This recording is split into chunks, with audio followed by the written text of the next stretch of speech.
Salam la famille, c'est le début de la Ligue des Champions cette semaine et rien que cette semaine les gars, mardi, mercredi, jeudi, tu as pas mal d'affiches, que des bangers.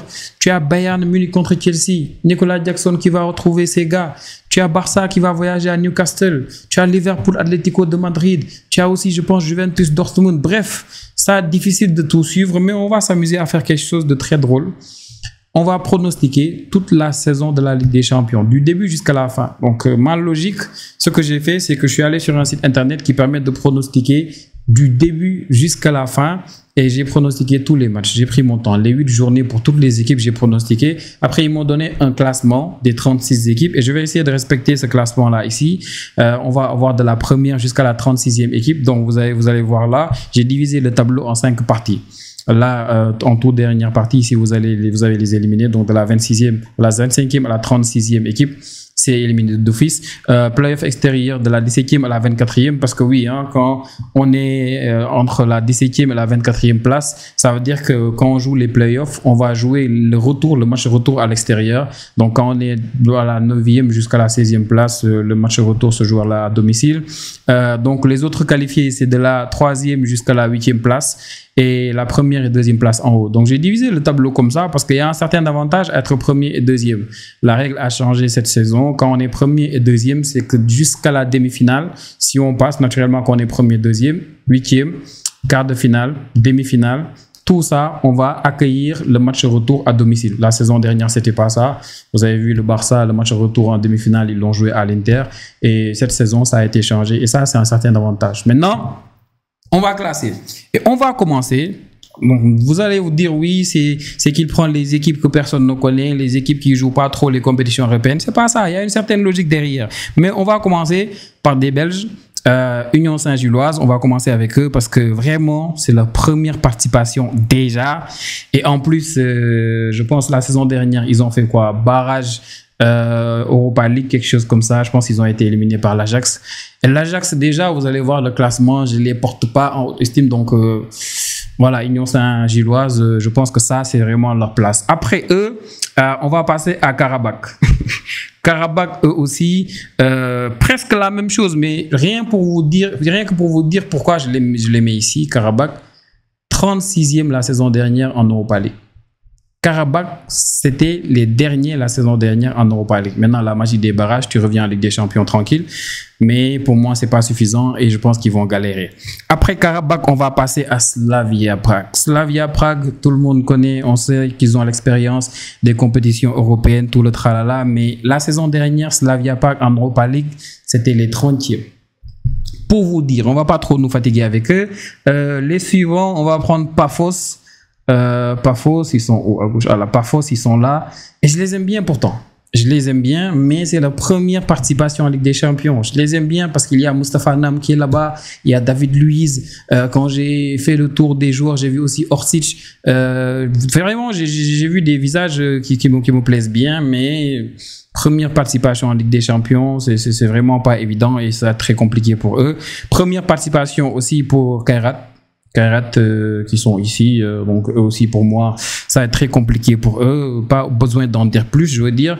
Et après on aura du Bodo Glimt. Pourtant Bodo Glimt, je les aime bien, c'est bizarre hein, je les aime bien dans la mesure où leur parcours est très respectable. La saison dernière quand même, mine de rien, ils sont demi-finalistes de l'Europa League.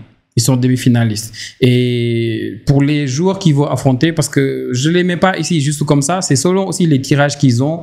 Il y a des matchs que j'ai pronostiqués où ils affrontent des adversaires vraiment assez coriaces. Et même si les déplacements chez eux, les Kairat là que vous voyez, les Bodo Glimt par exemple en Norvège, tu te déplaces là-bas, peut-être tu auras foi, ce sera compliqué, mais n'empêche Tottenham, ils sont allés là-bas la saison dernière en Europa League, ils ont mis 2 buts.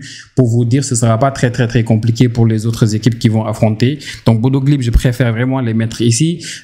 Maintenant, PSV Eindhoven. Et PSV Eindhoven, je les mets ici. Vous allez peut-être dire que je ne les respecte pas. Mais PSV Eindhoven, depuis la saison dernière, quand ils ont pris, je pense, 7-1 contre Arsenal en Ligue des Champions, depuis, je ne me fatigue pas trop sur eux. Je ne me fatigue pas trop sur eux et ce n'est pas les seuls. Là, par exemple, on va monter un peu à puissance et vous serez peut-être surpris, mais je mets ici Francfort. Francfort, les gars, Ils ont perdu pas mal de joueurs. Déjà, en mi-saison, il y a Marmouche qui est parti à Manchester City. Tu as aussi Ekiteke qui est parti à Liverpool. Je pense qu'ils ont perdu pas mal de joueurs. Il y a Nkoukou, quelque chose. Nkoukou, je pense lui aussi, il est parti. Bref, ils ont perdu pas mal de joueurs. Et quand j'ai vu leur effectif, j'ai pas vu une équipe qui pourra rivaliser avec les adversaires que j'ai vus. Donc pour moi, ce sera très compliqué pour eux aussi. Et c'est pas les seuls. Il y a aussi mes gars de Bayer Leverkusen. Ils ont où Bayer Leverkusen? Oui, eux aussi. Je ne les vois pas aller loin. Je ne les vois vraiment pas aller loin. À peu près le même cas que Francfort. Ils ont perdu beaucoup de joueurs. Ils ont perdu beaucoup de joueurs. Et ils ont pris Lucas Vasquez. Ils ont pris aussi, je pense, est-ce qu'il n'y a pas Ben Seguir que j'ai vu là-bas? Voilà en fait, mais tu vois l'équipe, tu vois qu'il manque vraiment cette colonne vertébrale là qu'avait Xabi Alonso. Le nouveau coach là, je le connais même pas, celui qui a remplacé Ten Hag, et je les vois pas aller très loin dans cette compétition là. Donc je pense que ici c'est vraiment leur meilleure place actuellement. Après, je vous disais tout à l'heure, l'Ajax déjà, je vous disais que moi je les porte pas. Mais ici, voilà, je pense qu'ils se sont fait éliminer par Francfort, quelque chose comme ça. Vraiment, pour moi, c'est vraiment pas top et je les vois pas. Selon les matchs que j'ai vus, les tirages, je les vois pas vraiment aller plus loin dans cette compétition-là. Et après, il reste à peu près ici deux autres équipes. Je pense que j'ai Club Brugge aussi. Club Brugge, ils sont où? Non, ils sont pas là. Voilà, ils sont ici. Club Brugge aussi, à peu près la même chose, hein, les Belges. Union Saint-Gilloise comme Club Brugge, je les vois pas vraiment dépasser cette phase-là, quoi. Je les vois pas être barragistes, je les vois pas aller plus loin. Et c'est pas les seuls. Il reste une dernière surprise et c'est mes gars de Sporting. Voilà. Sporting, les gars, je les vois pas aller plus loin. Je sais pas ce qui m'a déçu un peu de Sporting, mais très sérieusement, depuis que Amorim est parti, c'était pas trop ça. Ils étaient quand même pas mal, hein, surtout quand ils ont battu Manchester City avant qu'Amorim ne parte. Mais après, vous avez vu, hein, c'était défaite sur défaite, c'était compliqué. Et depuis, je ne vois pas chez eux vraiment quelque chose qui me ferait dire que voilà, en fait, ils vont aller plus loin ou bien ils vont faire quelque chose. Donc pour moi, ils méritent vraiment d'être ici. Après, tu as les playoffs extérieurs, donc de la 17e jusqu'à la 24e, et là on va commencer peut-être par Copenhague. Ils sont où, Copenhague? On va commencer par Copenhague. Copenhague, eux, je pense qu'ils étaient barragistes de la Conference League, et être barragiste de la Conference League déjà, pour moi, c'est pas grand chose, mais ils ont des adversaires qui peuvent être négociables pour eux. Du coup, je pense qu'ils méritent vraiment d'avoir cette place-là. Maintenant, bon, vous pouvez pas comprendre là peut-être, mais si je vous montre après mon tableau les scores, vous allez voir, vous allez peut-être comprendre un tout petit peu la logique qui est derrière, on va dire, ce choix. Après, tu as Olympiakos, et Olympiakos, eux aussi, c'est le même procédé, on va dire. Je pense qu'ils sont ici, Olympiakos. Et Olympiakos, les gars, c'est pareil. Olympiakos, j'ai vu les tirages, j'ai vu les adversaires, j'ai vu l'effectif, c'était pas fou, mais il y a des matchs où je les vois vraiment sortir vraiment de quelques pièges, et vous allez voir après, vous allez me juger selon le classement qu'on aura après. Après, on a Galatasaray maintenant. Pourquoi je les vois barragistes? C'est déjà pour moi le fait qu'il y ait cet effectif-là. Tu as Osimhen, le roi Sané qui est venu. Tu as aussi comment il s'appelle, Gundogan qui est venu, et tu as vraiment un effectif. Je pense qu'il y a encore Ismail Jacobs qui est là-bas, le Sénégalais. Donc pour moi, il y a des matchs que je les vois bien négociés, et s'ils se débrouillent bien, je les vois vraiment barragistes. Après eux, tu as Benfica que je vois vraiment ici. Benfica, ils sont ici. Non, c'est pas eux. Ils sont où, Benfica? Ah si, c'est eux, c'est Benfica. Donc, après Sporting, que je vois pas vraiment être barragiste, je vois vraiment Benfica aller un peu plus loin. Et Benfica, il y a beaucoup de raisons. Déjà, j'ai bien aimé ce qu'ils ont fait en Coupe du Monde des clubs. Je pense qu'ils partageaient le même pool que le Bayern. Et ils ont réussi à quand même être premiers de ce groupe-là, même s'ils se font éliminer après, je pense, par Chelsea. Mais n'empêche, je les vois faire un parcours assez intéressant. Et après Benfica, je pense qu'il y a l'OM, la Marseille. Et Marseille, eux, c'est drôle, hein. Vous allez dire que c'est drôle. Même si ça ne me choquerait pas que Marseille n'aille pas plus loin, parce que leur tirage est quand même incroyable, mais je suis un peu optimiste. Il y a des confrontations où je vois Marseille vraiment s'en sortir, avoir quelque chose. Ils ont pas mal recruté. Ils ont des joueurs d'expérience. À savoir Pavard qu'ils ont pris, Aubameyang qui est revenu. Et voilà, en fait, ils se sont pas mal renforcés aussi derrière avec Medina et aussi Weah sur le côté. Bref, surtout au milieu aussi, hein, j'aime bien Angel Gomez. Donc bref, on va voir ce que ça va donner. Mais Marseille, je les vois vraiment barragistes. Maintenant, bon, on verra si ça va se faire ou pas. Après Marseille, Bilbao. Et là, même moi, ça me choque, parce que Bilbao, c'est vraiment pas fou. J'ai pas aimé leur campagne en Europa League la saison dernière, comment ils ont perdu contre Manchester United, sachant qu'il y avait vraiment la place de faire quelque chose. Mais il y a des confrontations où je les vois vraiment faire quelque chose. Du coup, je pense qu'ils méritent vraiment cette place-là. Après Bilbao, maintenant, on va avec Atalanta. Atalanta, je les vois barragistes, mais attention. Atalanta, même si je les vois barragistes, j'ai pas trop confiance parce que Gasperini n'est plus là. Le coach n'est plus là. Je vois l'effectif. Tu as encore du Lookman. Ils ont résisté à l'offre de Bayern. Mais n'empêche, je vois pas Atlanta faire feu et flamme. Il y a des confrontations quand même avec le tirage où je me dis, ils ont de quoi s'en sortir. Mais c'est vraiment pas fou. C'est vraiment pas fou. Et après eux, il y a Dortmund. Dortmund aussi, début de saison, n'est pas fou. Mais n'empêche, ils ont des individualités pour moi qui sont très intéressantes. Et tu as encore ce Guirassy qui est toujours monstrueux. Et il y a des confrontations que vous allez voir aussi, hein, le tirage. Il y a des matchs où je les vois vraiment aller plus loin. Donc ça, c'est de la 17e à la 24e. On va passer maintenant aux équipes que je vois bien classées de la 9e à la 16e. Et on va commencer peut-être par Villarreal. Villarreal qui font un début de saison incroyable, vous avez vu. Il est actuellement meilleur joueur du mois en Liga. Comment il s'appelle l'Ivoirien, celui qui était à Arsenal, Nicolas Pepe. Voilà, Nicolas Pepe, il est meilleur joueur. C'est le joueur de Villarreal, il est meilleur joueur du mois en Liga. Vous avez vu aussi, ils font un début de saison incroyable. Ils ont juste fait un petit faux pas là contre Atlético de Madrid. Atlético de Madrid qui était vraiment en mauvaise posture, mais qui a gagné contre Villarreal 2 ou 3-0, je sais pas. Et n'empêche quand même, il y a des matchs où je vois vraiment ce Villarreal-là faire vraiment quelque chose. Et après Villarreal, vous serez peut-être surpris, mais c'est Chelsea, les gars. C'est Chelsea. Chelsea, je les vois barragistes. C'est un sacré effectif, mais ça manque un tout petit peu de profondeur malgré les 500 joueurs qu'ils ont offensivement avec Neto, Estebao, avec João Pedro, Palmer. Pour moi, encore, ça reste au fait.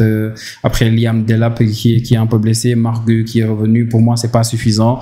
Même si ils sont barragistes. Et être barragiste, les gars, croyez-moi, c'est déjà quelque chose dans cette compétition-là. Après Chelsea, tu as la Juve. La Juve, je les vois bien barragistes, les hommes de Tudor et les gamins, on va dire, de Tudor. J'ai pas regardé un seul match de la Juve cette saison. J'ai vu l'effectif contre Inter. J'ai vu juste les highlights. J'ai pas regardé le match en direct. Et c'est vraiment une équipe assez jeune, mais une équipe qui, moi, selon les confrontations que j'ai vues, a de quoi vraiment s'en sortir un tout petit peu. Et après eux, tu as l'Inter. C'est drôle, hein? Les deux Italiens là, il y en a un qui reste, Naples. Et Inter, bon, on a vu le match déjà, il y a Juve qui gagne, Inter qui change de coach. Il y a beaucoup de joueurs qui ne changent pas. Et n'empêche pour moi, Inter, il y a des matchs, ils ont vraiment de quoi négocier ces matchs-là. Et je les vois aller un peu plus loin. Après eux, encore peut-être ça va surprendre certains, Atlético de Madrid. Ça devait peut-être même pas surprendre. Parce qu'Atlético de Madrid aussi... Voilà, en fait, même plus bas, peut-être serait un peu plus logique. Simeone, il a encore beaucoup acheté, mais n'empêche, il a toujours des soucis. Il a beaucoup de joueurs qui savent jouer, mais Simeone, malheureusement, il ne joue pas. Mais il a des matchs intéressants.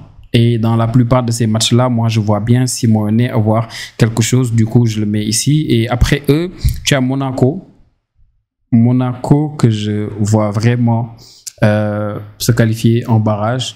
Maintenant, Monaco, ça reste encore pour moi, ça reste parce qu'il y a beaucoup de joueurs. Moi, j'attends vraiment de voir Pogba. Je pense qu'il va essayer d'intégrer ce groupe-là. Un peu plus tard, on a dit qu'il n'avait pas encore retrouvé sa forme athlétique. Ansu Fati, je suis pressé de voir ce que ça va donner.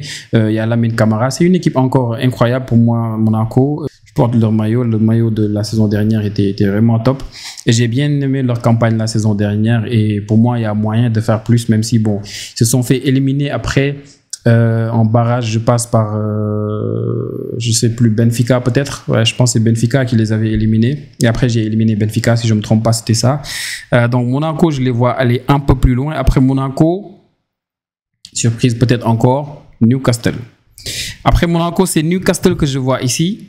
Newcastle, je les vois barragistes parce que Newcastle, bon, ils ont un tirage intéressant. L'équipe, elle est intéressante aussi. Walter Matt, on l'a vu, qui est venu pour assumer ce rôle-là, essayer de remplacer Alexandre Isak. C'est toujours une équipe intéressante, hein, avec les Gordon sur les côtés, avec ce milieu-là très intéressant, surtout cette défense-là assez solide que le Barça doit gérer déjà cette semaine-là, sans Yamal apparemment, donc ce sera assez compliqué. Mais selon les confrontations qu'ils ont eues Newcastle, moi je les vois vraiment aller un peu plus loin. Et la dernière équipe que je vais mettre ici, la dernière équipe, ils sont où? C'est Tottenham. Ouais, c'est noir, c'est pour ça que je les vois pas. La dernière équipe, c'est Tottenham. Vainqueur de l'Europa League, hein? Mais je ne les vois pas dans le top 8. Je vois Tottenham avec les matchs qu'ils ont, parce que c'est un classement que je fais alors que je ne prends pas en compte tout ce qui va se passer. Il y aura peut-être beaucoup de choses qui vont se passer cette saison, des blessures et tout le tralala, mais n'empêche, voilà, en fait, tu as des matchs où je me dis, selon les formes des équipes, les effectifs, vous allez voir un tout petit peu la logique qui est derrière. Après, maintenant, reste le top 8. On va commencer par les 6 équipes qui seront après. La première équipe pour moi, 8e au classement, sera sûrement le PSG. Ils ont le pire tirage de cette Ligue des Champions. Ils doivent affronter le Barça, ils doivent affronter Bayern Munich, ils doivent affronter qui d'autre? Ils doivent affronter Manchester City. Ouais, ils vont vraiment galérer. Il y a pas mal de matchs chauds qui les attendent. Je sais même pas, mais je pense aussi qu'ils ont Newcastle. Ouais, je pense qu'ils ont Newcastle aussi. J'ai pas le tirage du PSG en tête, mais c'est un tirage très compliqué. Mais je les vois être 8e. La saison dernière, ils font barrage. Ils ont affronté Brest. Et cette saison-là, je les vois vraiment être 8e, selon en tout cas les matchs que... Voilà, vous allez voir un tout petit peu la logique qui est derrière. Après eux, le Real, je les vois être 7e. Ils ont un tirage... assez compliqué par moment, mais assez, voilà, assez top aussi. Je pense qu'il se déplace à Kairat. Je pense qu'il se déplace à Kairat. Et là-bas, bon, c'est un déplacement assez chaud, mais n'empêche, je pense que c'est le Real, en fait. Je pense qu'ils ont vraiment de quoi s'en sortir. Largement même de quoi s'en sortir. Après le Real, je vois bien Napoli. Naples, je les vois bien ici. Naples, je les vois 6e. Voilà, Lukaku est blessé. D'ici là, je pense, d'ici certains matchs, il sera déjà de retour. Ils ont pris Højlund pour le remplacer. C'est l'équipe championne en titre d'Italie. Donc, pour moi, il y a de quoi faire quelque chose. Et j'ai confiance. Hein. J'ai confiance ce milieu-là. McTominay, De Bruyne, pour moi, ça promet un peu. Hein. De Bruyne va les faire manger, comme on a pu voir dans quelques séquences-là depuis le début de la saison avec McTominay. Après Naples aussi, on a le Bayern. Bayern, bon... Ils vont avoir des équipes très moyennes et vous allez voir, j'ai pronostiqué des matchs où ils vont mettre peut-être 5, 6 ou 7 buts. C'est du Bayern, en fait. Eux, ils vont en profiter, ils vont augmenter le goal average et bon, on connaît le Bayern, donc eux, je les vois bien ici. Après Bayern, je vais mettre Manchester City. Alors, ça va surprendre peut-être certains quand on voit les difficultés qu'ils ont en début de saison. Défaite contre Tottenham à l'Etihad, défaite contre Brighton, un penalty de Milner qui a 75 ans. Ils ont gagné hier contre Manchester United, mais n'empêche, je les vois vraiment faire une très bonne saison. Là, ils ont beaucoup de blessures, mais pour moi, quand l'équipe prendra forme d'ici janvier, et janvier, c'est vraiment là où on verra ce qu'ils valent vraiment, cette équipe de Manchester United et de Manchester City. Et pour moi, ils vont faire quelque chose. Pour moi, ils vont aller un peu plus loin. Maintenant, la troisième équipe, pour moi, c'est Arsenal. Arsenal. Ils ont facilement de quoi être première. Facilement, ils ont de quoi être la première équipe, mais n'empêche, je les vois ici. Je les vois être troisième. Il y a des matchs que j'ai pronostiqués. Vous allez voir la logique derrière. Je vais vous montrer tout de suite. Après eux, La première équipe, je pense pour moi, c'est le Barça. Ouais, vous allez dire, ouais, les supporters du Barça, c'est pour ça qu'il fait ça. Peut-être. Peut-être. Mais je vois bien le Barça être premier de ce championnat-là, même si, les gars, ça paraît hyper méga compliqué. L'effectif, voilà, on n'a pas beaucoup de profondeur. Là, on se déplace à Newcastle. Je pense que De Jong, on dit, il s'est entraîné. Je sais même pas s'il va être titulaire ou pas. On n'a pas Baldé, Lamine Yamal, on n'est pas encore sûr. Et vous savez, depuis la saison dernière, on a un seul 11, mais notre football est beau. Notre football est osé, notre football est offensif et pour moi, il y a des matchs, il y a moyen de faire quelque chose. Donc pour moi, c'est ça. Je vois bien le Barça, Liverpool, Paris, Real, Naples, Bayern Munich, City, Arsenal, top 8. Les barragistes de la 9e à la 24e, je vois bien ces équipes-là, hein, Villarreal, Chelsea, la Juve, Inter, Atlético de Madrid, Monaco, Newcastle, Tottenham, Copenhague, Olympiakos, Galatasaray, Benfica, Marseille, Bilbao, Atalanta, Dortmund, je les vois bien là-bas. Et dernièrement, après les éliminer, ces équipes-là, hein, moi personnellement, Union Saint-Gilloise, Karabakh, Slavia Prague, Pafos, Kaira, Bodo Glimt, PSV, Francfort, Bayer Leverkusen, Ajax, Club Brugge, Sporting, je les vois pas aller plus loin. Maintenant, je vais vous montrer le site dont je vous parlais. C'est à peu près, c'est ça le site. Donc, j'ai pronostiqué tous les matchs. De la première journée jusqu'à la 8e journée, j'ai pronostiqué tous les matchs. Et le classement que je viens de faire, c'est le classement que vous voyez là. Donc, Union Saint-Gilloise, Saint-Gilloise qui est dernier, Karabakh après Slavia Prague. Donc, j'ai essayé de suivre cet ordre-là. Donc, Union Saint-Gilloise, Karabakh, Slavia Prague, parfois c'est tout ça. Donc, c'est le même classement. Et Union Saint-Gilloise, vous voyez, hein, eux et Karabakh, je leur donne même pas un tout petit point. Et c'est peut-être pas trop réaliste, hein, parce que tu as 1, 2, 3, 4, 5 équipes qui n'auront pas de victoire. Alors que la saison dernière en Ligue des Champions, je pense qu'il y avait que 2 équipes ou une seule équipe qui n'avait pas de victoire. Et pour vous montrer la logique qui est derrière, on va voir les matchs par exemple. Là par exemple, Juve Dortmund, je vois bien Juve avoir une petite victoire. Marseille Real, j'ai mis 2-1, mais mon cœur de Catalan espère le match nul ou bien la victoire de Marseille. Je pense qu'il y a moyen. Quel classement pourrait être problématique pour que je vous montre un tout petit peu les matchs? Oui, Marseille. Marseille, déjà, je vais vous montrer Marseille. Là, je les vois perdre contre le Real la première journée. La deuxième journée, Marseille, je les vois gagner contre l'Ajax. Il y a moyen, c'est à domicile en plus. Il y a moyen d'arracher cette victoire-là pour moi. La troisième journée, match nul contre Sporting chez eux. Au Portugal, c'est possible. Je pense vraiment, c'est possible. La quatrième journée, match nul contre Atalanta. Il n'y a plus Gasperini, voilà, tranquille, il faut gérer. Des Zerbi, vraiment, gère tes gars, vous pouvez faire ça. La cinquième journée, rien de fou jusqu'à présent. Hein. Défaite contre Newcastle. Et encore, je suis gentil, j'ai mis 1-0. Et ça, c'est possible pour moi. Qu'ils perdent à domicile face à Newcastle, il n'y a rien de plus possible. Victoire contre Union Saint-Gilloise, j'en ai parlé tout à l'heure à Union Saint-Gilloise, vous savez, je ne les porte pas vraiment dans mon cœur, on va dire. Hein. J'ai vu l'équipe, j'ai vu le palmarès. C'est vraiment pas terrible. C'est la première participation en Ligue des Champions, même si Marseille aussi, leurs participations ne sont pas terribles dernièrement. Il y a moyen de faire quelque chose. La 5e journée, Marseille, je les vois perdre 5-1 contre Liverpool. Donc, il y a même de lourdes défaites comme ça. La dernière journée, je les vois faire match nul contre Club Brugge. Alors rien que ça, Marseille s'assure déjà les barrages. Rien que ça. Rien que ça. Donc, 2 ou 3 matchs nuls, 1 et 2 victoires contre des équipes comme Union Saint-Gilloise. Pour moi, ça c'est faisable. Il y a rien de plus faisable que ça. Quel autre classement? Oui, derrière, on va voir.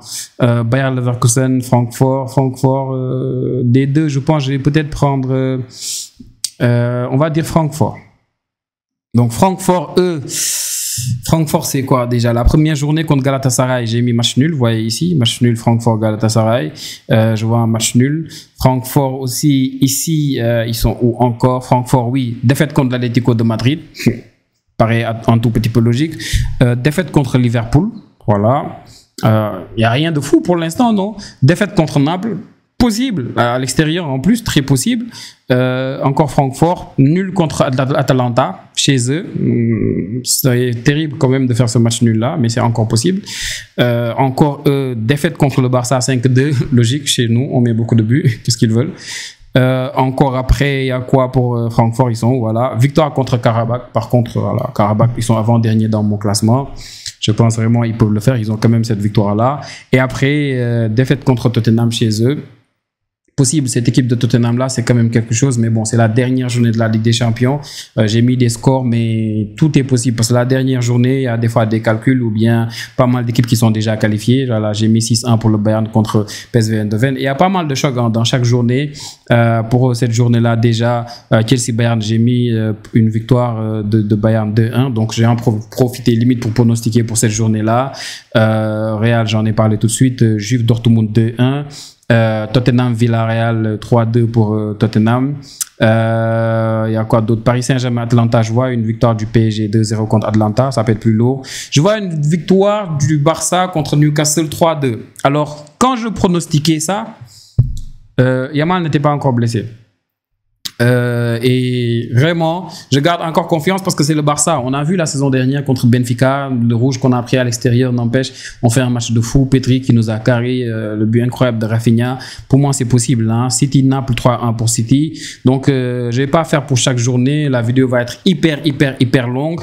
Mais si vous voulez, je vous laisse le lien en description. Vous allez faire la même chose et vous allez me donner, si vous avez le temps, parce que c'est 8 journées, beaucoup de matchs à pronostiquer. J'ai pris le temps, vous voyez, hein, j'ai pris le temps. Là, si je change le 0, je mets 2, ça va changer carrément le classement en bas. Donc, je vais vous mettre le lien. Vous aussi, vous allez le faire. Vous allez me dire pour vous, c'est quoi vraiment votre classement? Qui est-ce que vous voyez top 8? Donc, dans mon classement, il faudrait avoir minimum 18 points pour être top 8. Et 2 points séparent le premier barragiste et la 8e place. Et la saison dernière, c'était 16 points. Il fallait avoir 16 points. C'était Aston Villa. Il fallait avoir 16 points pour être dans le top 8. Et derrière, à la 25e place, il faut avoir 7 points minimum pour être barragiste. Et la saison dernière, par contre, c'était 11 points, je pense. C'était City qui était là-bas.